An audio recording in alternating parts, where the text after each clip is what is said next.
The original Dune Saga takes place over 20,000 years in our future. Earth is only mentioned a handful of times. According to the Appendix II Religion of Dune, the Commission of Ecumenical Translators communed on what is referred to as Old Earth, which was considered a neutral territory. This was shortly after the Butlerian Jihad. In Dune Messiah, the face dancer Skytale wonders about something called the Golden Age of Earth. Did Farrak, for example, know whence came his measure for this weight of spice? Did he ever think to himself that 1.5 kantar once limited a camel load? Not likely. Farrak might never even have heard of a camel, or of the Golden Age of Earth. The Golden Age of Earth is mentioned again by Paul. "How much history do you know?" Paul mused aloud, studying the shadowy figure beside him. "My lord, I can name every world our people touched in their migrations. I know the reaches of Imperial, the Golden Age of Earth.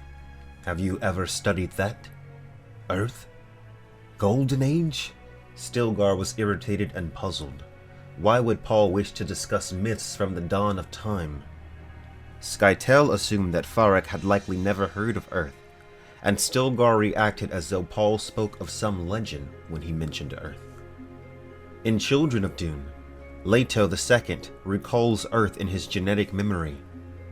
It gave him a sense of timeless buoyancy to know that few in his universe would recall Chaucer or know any London except the village on Gansarid.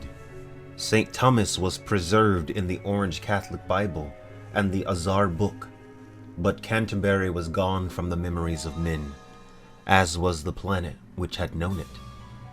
Leto mentions that Canterbury was gone from the memories of men, just as the planet it was from.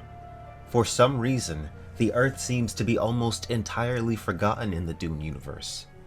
And it's not exactly clear why. But is it still around? This question actually is answered in the original Dune Saga.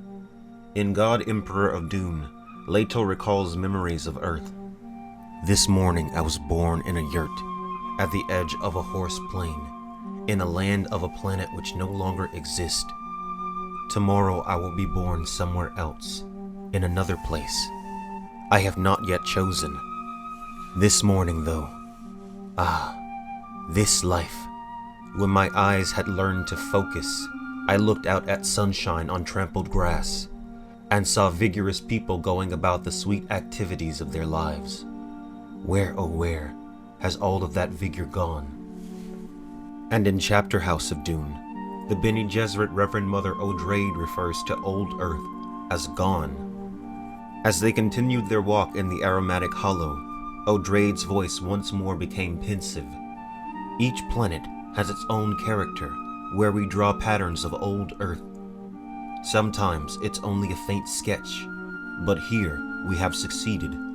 She knelt and pulled a twig from an acid green plant, crushing it in her fingers. She held it to his nose. Sage. She was right, but he could not say how he knew. "I've smelled that in food. Is that like melange? It improves flavor, but it won't change consciousness." She stood and looked down at him from her full height. "Mark this place well, Miles. Our ancestral worlds are gone, but here we have recaptured part of our origins." All of the evidence seems to point to Earth being abandoned at some point by humans, due to perhaps a war or natural disaster. It is suggested that the planet may have even been entirely destroyed. It's been gone for so long that most humans have forgotten that it ever existed.